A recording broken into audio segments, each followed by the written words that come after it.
Alright guys, welcome back to Formula 1 news. Bad news for Red Bull and not just the community reaction to the confirmation of the rebranding of AlphaTauri to what you can presently see on screen, but also big rumours going around that Ferrari especially have stolen away many Red Bull engineers over the last few months, especially after negotiations with Laurent Marquis joining the team we currently see. That means that Red Bull will lose significant firepower in the engineering department over the next couple of seasons. Could that come back to bite them, especially in the medium to long term? Very much interested your thoughts in the comments below. Hit the like button if you enjoy. Subscribe if you're new as always, I greatly appreciate it. So we've got to dive into it first of all. Visa Cash App RB, AlphaTauri is gone, Toro Rosso is long gone as well, because it seems that the order of the day nowadays is just as much sponsor activation as is absolutely possible. And I guess that's one of the reasons why they've got rid of Racing Bulls, right? Because this was probably going to be called Racing Bulls. That was initially the rumour. They've dropped that to just RB because you can't really call the car RB. It doesn't really make sense. The syllables don't really roll off the tongue. Racing Bulls is actually, while not great, a legitimate team name,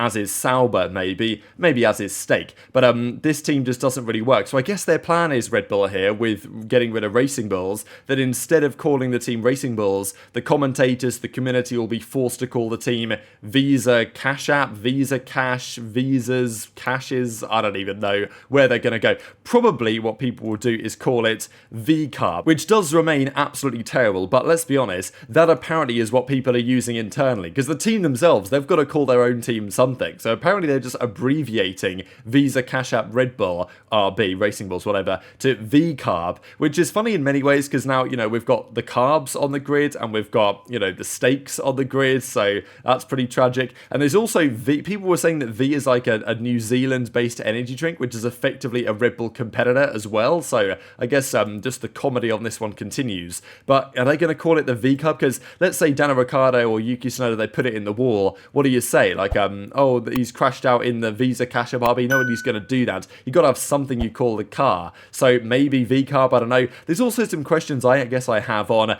just the branding around this team, because I'm not going to lie, I don't read some of what they have to say on their socials and think that this sounds like a serious team. Like, they might have changed their social strategy somewhat, new car who dis they come out with, and then there was also this where they, you know, in their bio, they've got a Formula 1 team working weekends, always pure vibes. Doesn't really strike me as, you know, the type of serious Formula 1 team that you might have elsewhere, especially now that they're saying that they're trying to be a serious Formula 1 team again, having not really been for the last couple of years.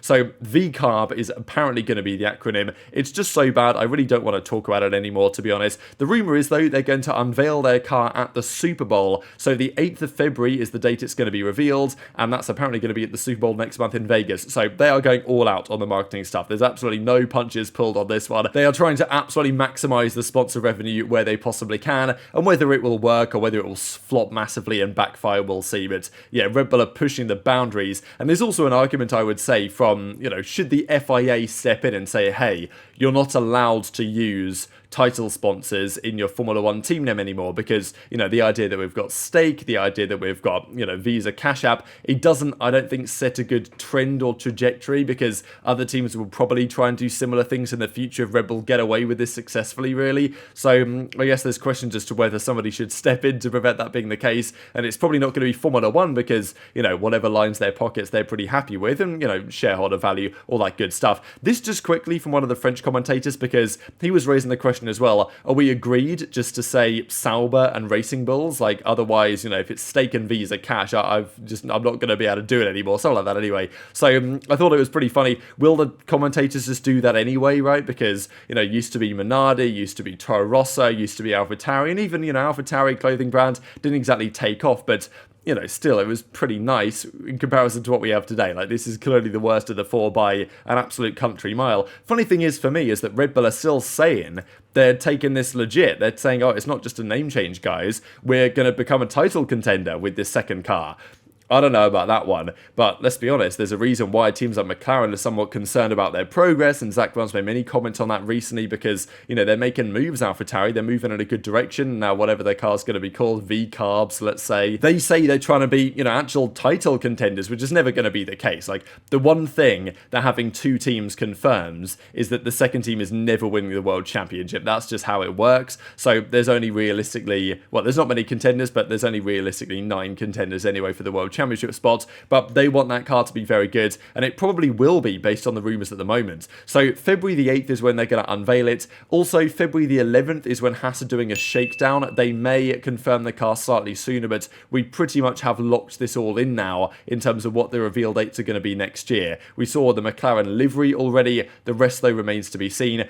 Another big update for you guys as well on the state of Barcelona and also the Madrid Grand Prix, because rumour has it that Barcelona are confident they can actually extend their deal further. They reckon they could even do like a 5-year extension, so Madrid would come through and Barcelona stays. I don't know about that one. Of course, it's going to come down to the money at the end of the day. Domenicali didn't entirely rule it out, but there was an interesting article here that said that the Madrid Grand Prix is going to pay 500 million euros over the 10-year period, which is double what Barcelona was apparently paying. So, I mean, like, Domenicali says, well, if teams have a lower contract length, then there is a reason for that. It's kind of implying that, oh, well, the circuits aren't good or something. The reason is money, let's be honest, at the end of the day, because Madrid come through with a big bag, seemingly funded by the taxpayer, right? And then they're going to pay 500 million for 10 years to F1 to make that happen. And I don't know, I think there should be a rule in place that a brand new circuit can't have a deal longer than like 3 years, you know, like a 10-year deal for a brand new circuit that's probably bad is just, yeah, I think it's just a recipe for disaster. And even the media's been picking up on this big time as well. We see articles floating around that,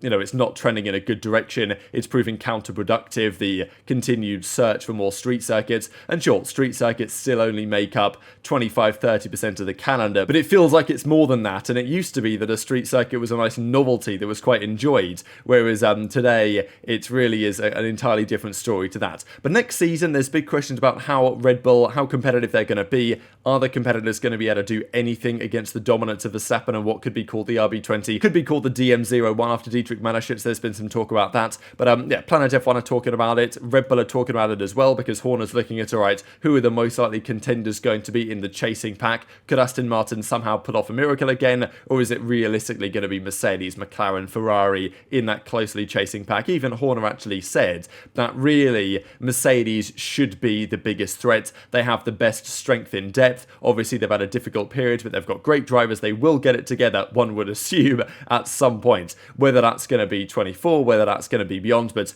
yeah, Mercedes should at some point put it together again, but it's obviously going to be a big challenge to do so for the upcoming season. The question really for Red Bull is more in the long term, right? We've seen these problems occur before, especially at Mercedes, it's got to be said, over the last couple of years, when, you know, they lost quite a lot of engine engineers. They lost a lot of, you know, performance engineers, and naturally when you win so many titles in a row, maybe not complacency precisely sets in, but, you know, lots of those guys, if they get offered another role elsewhere for more money, and they've won the last however many championships in a row, they're probably going to be quite keen to go to another team and, you know, work up with that team from the ground up. So often you lose, if you start to dominate, lots of your top guys. This is now happening for Red Bull, and in the long term that has some consequences. Now for Red Bull in the short term, they've still got Newey, which obviously is the main one, and they've still got, you know, Vache and these other guys, I'm sure doing a very good job, but still every single employee that leaves Red Bull and goes to another team is obviously harming Red Bull in, you know, short, medium, long term, whatever you want to say. So this is what Giuliano De Chessa reports today with Formula Uno, that actually Ferrari have made multiple signings over the last really year or so from, well, to Maranello, from Milton Keynes, i.e. Red Bull, and from Faenza, i.e. AlphaTauri, VCARB, RB, as they are now known. So several engineers have been signed from Red Bull to Ferrari. We've seen this trend as well elsewhere with other teams over the last couple of years. Generally, this expertise in simulator efficiency and optimization of tyre life, which we know is, especially the tyre life one, has been a big deal for Ferrari over the last couple of years. They can produce a car that really switches the tyres on, does a great qualifying lap, but putting that together in a race stint really means the tyre deg is a problem. Now, the tyre deg this season wasn't like disastrous in comparison to, you know, the other cars around them. The Mercedes this year wasn't good at that either, really, compared to what it was like in the W13 in 2022, when actually it was pretty good at protecting its tyres. But that's really one of the main reasons why the Red Bull is so good, because there's a direct correlation to how well you protect the tyres and how fast you are in race trim. There's also a correlation the other way between how maybe hard you work the tyres tyres and whether you can get them working hard enough in a qualifying lap to really deliver the performance in the car, which is arguably why Red Bull slightly far behind in the qualifying category compared to where you might expect them to be. But yeah, this is what is talked about here in the article, that more engineers are being recruited from Red Bull and have basically been snatched away. This comes after negotiations with Laurent Mekies. So Laurent Mekies is leaving Ferrari. He was like one of their top guys, comms guy, kind of like backup when Bonotto was there, kind of like backup team principal in a way. So he's gone,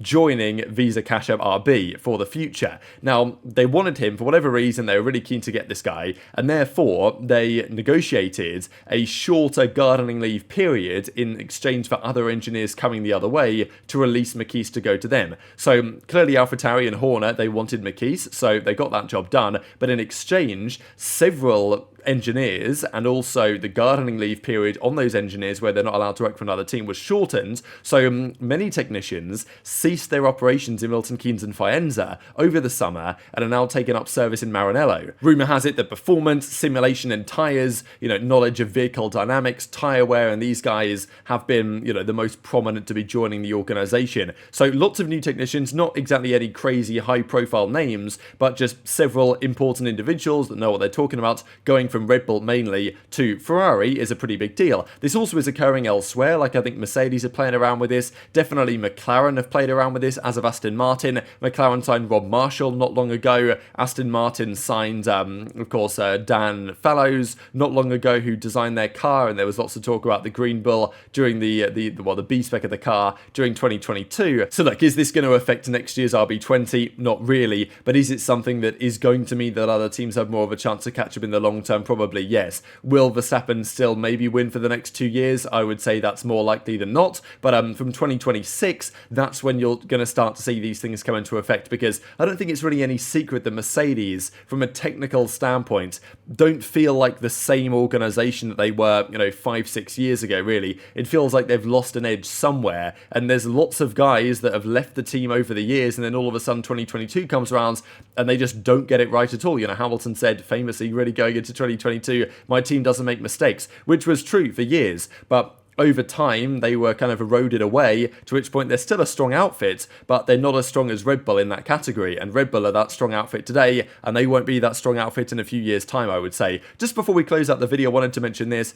There's a Formula 2 kind of testing day today, shakedown, whatever, of the brand new spec Formula 2 car, which looks as follows. So here's Kimi Antonelli in it, but honestly, this rear wing, I cannot take my eyes off it. Like, it's such an eyesore to me. I don't know if you guys agree. It looks super strange, no? From this angle here, like, have a look at that rear wing design. I'm sure it serves its purpose, but and also it does mean that the DRS effect is going to be pretty mega, right? Because you open this flap up, there's going to be a big benefit to be gained. But it does just look like a parachute, does it not, on the back of the car? The rest of the car looks fine, but the rear wing is pretty wild. So yeah, lots of testing going down there today at the start of the new season. And also just to mention for you guys, Drive to Survive Season 6 is going to launch 23rd of February, which I believe is the last day of testing. So it all aligns quite nicely there in Bahrain. So very much intrigued to your thoughts in the comments below. Hit the like button if you enjoyed. Subscribe if you're new. Take care. And I'll see you next time.